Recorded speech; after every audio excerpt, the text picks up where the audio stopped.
Hello friends, good evening to all. Welcome to our channel. ఈరోజు వీడియోలో మనం మాట్లాడుకోబోతున్నటువంటి topic వచ్చేసేసి సుప్రీంకోర్టు ఎన్సీఆర్టీ పైన తీవ్రమైనటువంటి ఆగ్రహాన్ని వ్యక్తం చేసింది. ఎన్సీఆర్టీ అంటే మనకు తెలుసు, ఈ యొక్క గవర్నమెంట్ యొక్క సిబిఎస్ఈ టెక్స్ట్ బుక్స్ని పబ్లిష్ చేసేటటువంటి ఒక ఆర్గనైజేషన్. మనకి స్టేట్ లెవెల్లో ఎస్సీఆర్టీలు ఉంటాయి, నేషనల్ లెవెల్లో మనకి ఎన్సీఆర్టీ ఉంటుంది. అండ్ ఎన్సీఆర్టీ టెక్స్ట్ బుక్స్ని పబ్లిష్ చేస్తుంది అనమాట. మరి ఎన్సీఆర్టీ తను పబ్లిష్ చేసినటువంటి ఒక 8th class text book, okay, 8వ తరగతి టెక్స్ట్ బుక్స్ పైన సుప్రీంకోర్టు తీవ్రమైనటువంటి ఆగ్రహాన్ని వ్యక్తం చేసింది. ఎందుకంటారు మరి ఇది?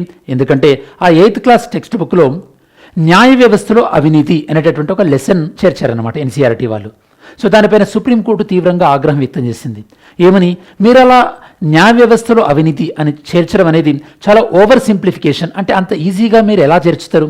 దీనివల్ల సుప్రీంకోర్టుకి పైన, దాంతోపాటు న్యాయ వ్యవస్థని మీరు దాని యొక్క డిఫేమ్ చేసినట్టే కదా, న్యాయ వ్యవస్థ యొక్క క్రెడిబిలిటీ తగ్గుతుంది కదా, దీనిపైన న్యాయ వ్యవస్థ పైన ప్రజల్లో ఉండేటటువంటి ఒక నమ్మకం పోతుంది కదా. కాబట్టి దీనిని మేము సూమోటోగా కేసును తీసుకుంటామని చెప్పేసి సుప్రీంకోర్టు చెప్పింది. సుప్రీంకోర్టు చెప్పినటువంటి దాంట్లో సీజేఐ అంటే ఆ బెంచ్లో సీజేఐ కూడా ఉన్నారు. సో మరి ఈ నేపథ్యంలో ఎన్సీఆర్టీ 8th క్లాస్ నుంచి ఈ పాఠ్యాంశాన్ని తొలగిస్తున్నట్టుగా గవర్నమెంట్ చెప్పిందనమాట. ఇక్కడ గవర్నమెంట్ ఒక ఇంట్రెస్టింగ్ థింగ్ చెప్పింది ఏంటంటే, ఎన్సీఆర్టీ ఇలా చేర్చి ఉండకూడదు, ఇలా చేర్చి ఉండడం, అలానే జ్యుడిషియరీలో కరప్షన్ అనే దాన్ని హైలైట్ చేయడం అనేది సముచితం కాదు, కరెక్ట్ కాదని చెప్పేసి గవర్నమెంట్ చెప్పింది.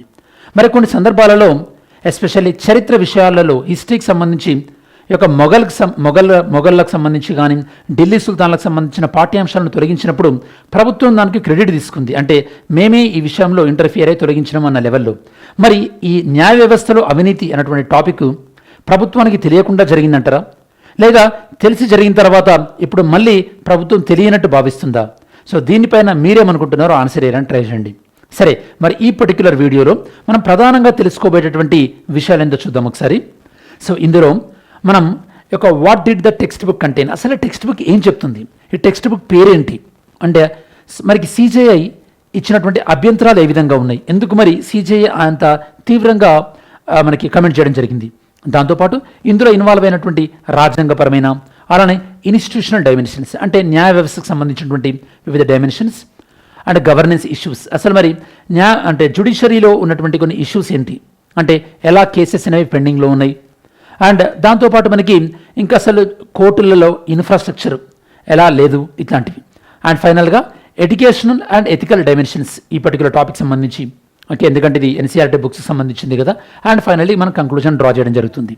అండ్ ఈ పర్టికులర్ టాపిక్ వచ్చేసి మీకు యూపీఎస్సీ పాయింట్ ఆఫ్ వ్యూలో పాలిటీ, ఎథిక్స్ అండ్ సొసైటీ లిమిటెడ్గా మీరు లింక్ చేసుకోవచ్చు. అండ్ మీరు మిగతా ఏ ఎగ్జామ్స్ ప్రిపేర్ అయినా కూడా మీకు ఈ సిలబస్ ఉంటుంది కదా, ఆ సిలబస్కి లింక్ చేసుకోవడానికి ట్రై చేయండి. ఓకే, సరే, కాంటెక్స్ట్ ఎంతో చూద్దాం. ఇక్కడ మనకి first of all NCERT supreme court CJI చేసినటువంటి ఈ యొక్క కమెంట్స్ నేపథ్యంలో ఎన్సీఆర్టీ వాళ్ళు ఏం చేశారు, వాళ్ళు కొత్తగా రిలీజ్ చేసినటువంటి క్లాస్ 8 సోషల్ సైన్స్ బుక్ ఏదైతే ఉందో, exploring society India and beyond part 2, ఈ బుక్లోనే ఈ యొక్క న్యాయ వ్యవస్థ అవినీతి అని చెప్పేసి లెసన్ ఇంక్లూడ్ చేశారు కదా, ఆ బుక్ని విత్డ్రా చేసుకుంటున్నట్టుగా ఎన్సీఆర్టీ ప్రకటించింది. ఎందుకు విత్డ్రా చేసుకోవాల్సి వచ్చింది? ఎందుకంటే ఈ యొక్క ఆ బుక్లో కరప్షన్ ఇన్ జ్యుడిషియరీ, న్యాయ వ్యవస్థలో అవినీతి అనేటటువంటి టాపిక్ని ఇంక్లూడ్ చేయడం వల్ల. ఇక్కడ ఒక విషయం గుర్తుపెట్టుకోవాలి, న్యాయ వ్యవస్థలో అవినీతి కంటే ఎక్కువగా ప్రభుత్వంలో అవినీతి ఉంది, అలానే ఎమ్మెల్యేలలో అవినీతి ఉంది, ప్రధానమంత్రి, ముఖ్యమంత్రి, మంత్రుల స్థాయిలో కూడా అవినీతి ఉంది. మరి దాన్ని కూడా ప్రస్తావించాలి కదా. అంటే న్యాయ వ్యవస్థలో అవినీతి అనేది సాధారణంగా జరుగుతుంది అని చెప్పేసి న్యాయ వ్యవస్థని ఒక విధంగా డిఫేమ్ చేసిన తర్వాత న్యాయ వ్యవస్థ మీద ఎప్పుడైతే నమ్మకం పోతుందో అప్పుడు ఏమంటారు ప్రజలు, న్యాయ వ్యవస్థలో రిఫార్మ్ తీసుకురావాలంటారు. రిఫార్మ్ తీసుకురావాలంటే సంస్కరణలు తీసుకురావాలంటారు. సంస్కరణలు తీసుకొస్తున్నాము అన్నటువంటి నెపంతో, అంటే ఆ రీజన్తో గవర్నమెంట్ ఏం చేయాలనుకుంటుంది, గవర్నమెంట్ జ్యుడిషియరీలో ఎక్కువగా ఇన్వాల్వ్ అవ్వాలనుకుంటుంది. మరి ఒకవేళ గవర్నమెంట్ జ్యుడిషియరీలో ఇన్వాల్వ్ అయిందనుకోండి, ఇప్పుడు ఆల్రెడీ సిబిఐ, ఈడీ లాంటి సంస్థలు ఎలా మిస్యూజ్ అవుతున్నాయో చూస్తున్నాం. రేపు కోర్టులు కూడా అలానే మిస్యూజ్ అయితే కనుక అప్పుడు అసలు సామాన్యులకు న్యాయ వ్యవస్థ మీద కంప్లీట్గా నమ్మకం పోయే అవకాశం ఉంటుంది. ఓకే, సరే. అండ్ ఈ లెసన్ పైన విపరీతమైనటువంటి ఆబ్జెక్షన్స్, అభ్యంతరాలు వచ్చినటువంటి నేపథ్యంలో సుప్రీంకోర్టు ఈ కమెంట్ చేయడం, ఈ కమెంట్స్ నేపథ్యంలో ఎన్సీఆర్టీ బుక్ని విత్డ్రా చేస్తున్నట్టుగా చెప్పింది.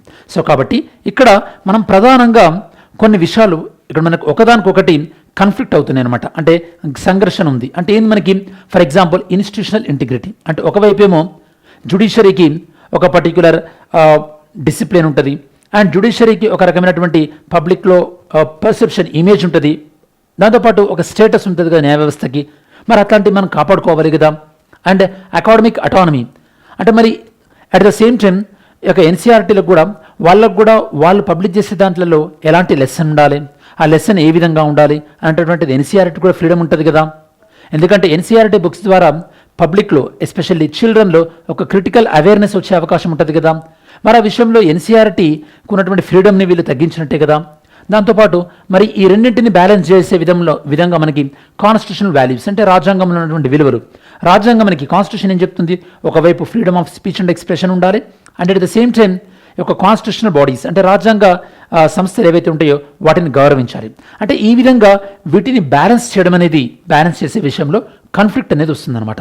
ఒకవైపు ఏమో ఎన్సీఆర్టీ యొక్క ఇండిపెండెన్సీ, ఇంకోవైపు ఏమో న్యాయ వ్యవస్థ యొక్క రెప్యుటేషన్ని కాపాడడం. సో వాటి మధ్యలో కాన్ఫ్లిక్ట్ అనేది వస్తుంది. మరి ఈ బుక్లో ఉన్నటువంటి చాప్టర్ పేరు వచ్చేసి మనకి the role of judiciary in our society. And వీళ్ళు ఈ లెసన్లో మెన్షన్ చేసినటువంటి ప్రధానమైనటువంటి ఛాలెంజెస్ ఏ విధంగా ఉన్నాయి. కరప్షన్ ఎట్ వేరియస్ లెవెల్ అంటే న్యాయ వ్యవస్థలో వివిధ స్థాయిలో కరప్షన్ జరుగుతుంది అంటున్నారు. కేసెస్లో చాలా బ్యాక్లాగ్ ఉందంటున్నారు. జడ్జిలు షార్టేజ్ ఉన్నారు. అండ్ పూర్ ఇన్ఫ్రాస్ట్రక్చర్, కోర్టులలో సరైనటువంటి మౌలిక వసతులు లేవు అని చెప్పేసి న్యాయ వ్యవస్థ ఎదుర్కొంటున్నటువంటి కొన్ని సవాళ్ళు ఏదైతే ఉందో వాటిని మెన్షన్ చేశారు. ఎస్పెషల్లీ సిజేఐ అభ్యంతరం వ్యక్తం చేసింది ఎక్కడంటే న్యాయ వ్యవస్థలో మొత్తం కూడా డిఫరెంట్ లెవెల్లో కరప్షన్ ఎక్కువైపోయింది అండ్ విపరీతంగా కేసులు పెండింగ్ ఉన్నాయి అని చెప్పేసి అంత ఓవర్ సింప్లిఫికేషన్ ఎలా చెప్తారు మీరు? దానికి ఒక సందర్భం ఉంది కదా. న్యాయ వ్యవస్థలో కరప్షన్ అంటే మరి మీకు తీసేసే పవర్ కూడా ఉంది కదా పార్లమెంటు. సో సింపుల్గా ఇలా ఒక వ్యవస్థలో కరప్షన్ ఉంది అని చెప్పేసిన తర్వాత మెల్లిమెల్లిగా దాన్ని ఏం చేస్తామనుకుంటారు, ఆ వ్యవస్థనే చెడుగా భావించేటటువంటి పరిస్థితి ఉంటుంది ప్రజల్లో. ఎందుకంటే ఒకే విషయాన్ని పదే చెప్పడం ద్వారా అబద్ధాన్ని కూడా నిజం నమ్మించే విధంగా ఉంది కదా, అవునా కదా. సో నెక్స్ట్ అండ్ ఇంకా ఈ లెసన్లో ఏం చెప్పారు, code of conduct for judges అంటే జడ్జిలు ఎలా బిహేవ్ చేయాలి ఏంది అని చెప్పేసి ఒక కోడ్ ఆఫ్ కండక్ట్ ఉంది. అండ్ ఈ యొక్క జడ్జిల యొక్క బిహేవియర్కి సంబంధించి సిపి గ్రామ్స్ అనే వ్యవస్థ ద్వారా కంప్లైంట్ చేయవచ్చు. ఆ సిపి గ్రామ్స్ వ్యవస్థ ద్వారా కంప్లైంట్ చేసినప్పుడు ఎన్ని కంప్లైంట్స్ వచ్చినాయి అనేది కూడా వీళ్ళు ఇందులో మెన్షన్ చేశారు. ఇక్కడ మీకు సిపి గ్రామ్స్ అంటే ఇది ఒక ఆన్లైన్ వ్యవస్థ, centralised public grievance redress and monitoring system అంటారనమాట. అంటే ఈ యొక్క ఏదైనా ఒక ఆర్గనైజేషన్కి సంబంధించి అంటే పబ్లిక్ అథారిటీకి సంబంధించి కంప్లైంట్ చేయాలన్నప్పుడు సిపి గ్రామ్స్ ద్వారా ఆన్లైన్లో కంప్లైంట్ చేయొచ్చు.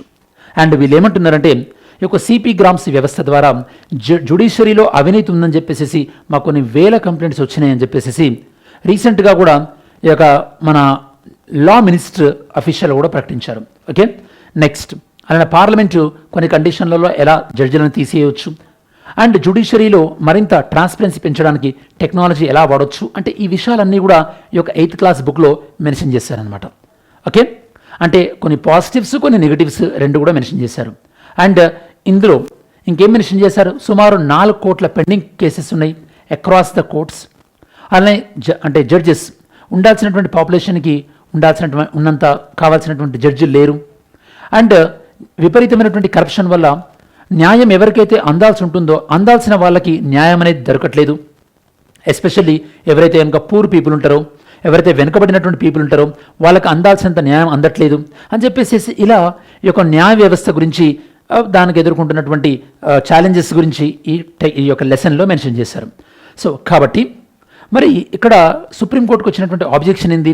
నెంబర్ 1, సిజేఐ గారు ఏమంటున్నారంటే ఈ యొక్క సుప్రీంకోర్టుని లేదా న్యాయ వ్యవస్థని ఇది ఈ యొక్క అంటే ఇమేజ్ ఇబ్బందిగా చేసే విధంగా ఉంది, డిఫేమ్ చేసే విధంగా ఉంది.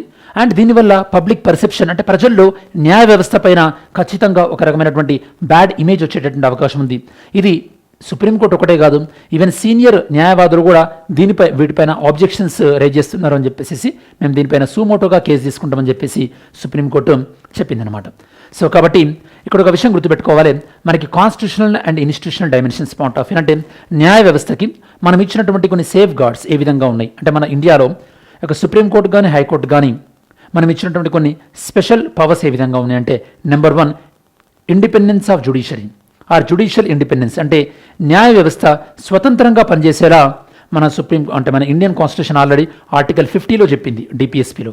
At the same time supreme court మనకి కేశవానంద భారతి కేసు 1973లో ఈ యొక్క ఇండిపెండెంట్ జ్యుడిషియరీ అంటే స్వతంత్ర న్యాయ వ్యవస్థ అనేది బేసిక్ స్ట్రక్చర్లో ఒక భాగం, దాన్ని అసలు డిస్టర్బ్ చేయకూడదు అని చెప్పారు. అందువల్లనే మీకు గుర్తుంటే కనుక మీకు చాలాసార్లు క్లాస్లో చెప్పాను, NJAC national judicial appointment commission అనే దాన్ని సుప్రీంకోర్టు కొట్టేసింది. ఎందుకంటే ఆ ఎన్జేసీ అనేది న్యాయ వ్యవస్థ యొక్క ఇండిపెండెన్సీని డిస్టర్బ్ చేసే విధంగా ఉంది అని చెప్పేసి.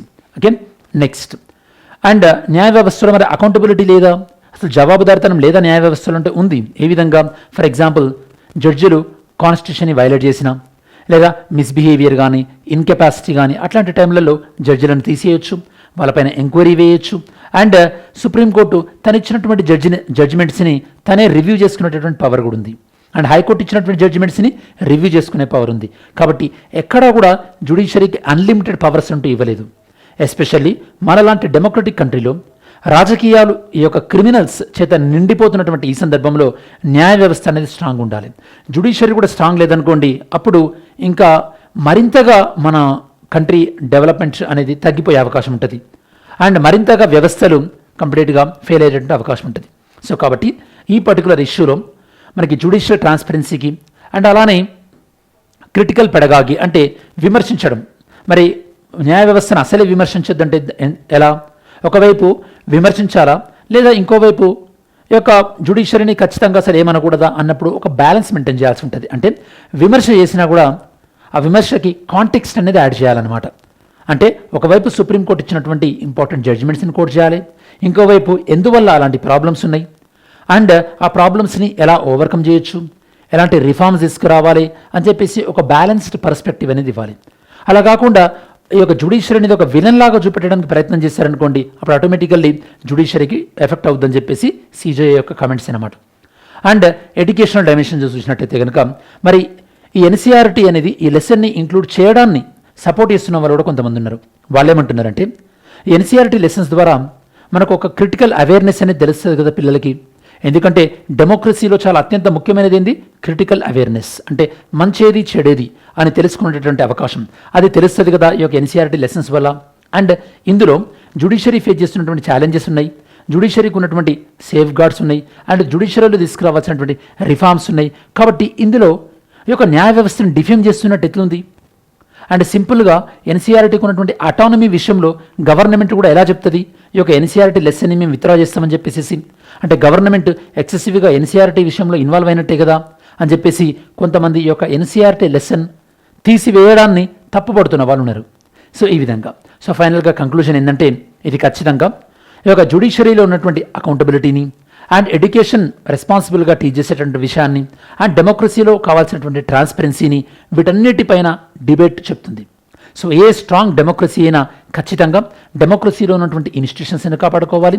అట్ ద సేమ్ టైం ఆ ఇన్స్టిట్యూషన్స్ని ఒక రీజనబుల్గా క్రిటిసిజం చేసేటటువంటి అవకాశం కూడా ఉండాలి. అండ్ క్రిటిసిజం వచ్చినప్పుడు ఆ ఇన్స్టిట్యూషన్ పైన ఇన్స్టిట్యూషన్స్ రెస్పాండ్ అవ్వాల్సినటువంటి అవసరం ఉంది. అంతే తప్పించి ఆ క్రిటిసిజంని సైలెన్స్ చేసినంత మాత్రాన సమస్య అనేది పరిష్కారం కాదు. ఓకే, సరే, ఈ పర్టికులర్ టాపిక్ పైన క్వశ్చన్ సాల్వ్ చేయడానికి ట్రై చేద్దాం. With reference to the accountability mechanism of higher judiciary in India, consider the statement. Supreme Court judges can be removed only through impeachment by Parliament.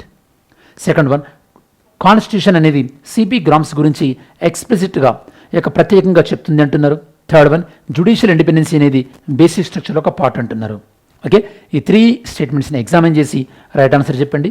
Next mains question, judicial independence and judicial accountability ఇవి రెండు కూడా ఒకదానికొకటి contradictory కాదు, ఇవి రెండు ఒకదానికొకటి complementary. అంటే ఒకవైపు జ్యుడిషియల్ అకౌంటబిలిటీ మెయింటైన్ చేయొచ్చు, ఇంకోవైపు జ్యుడిషియల్ ఇండిపెండెన్స్ కూడా మెయింటైన్ చేయొచ్చు.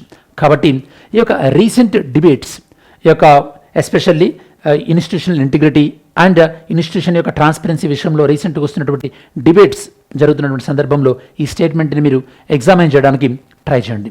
సరే, మనం వీడియో చివరిలోకి వచ్చేసాం కదా.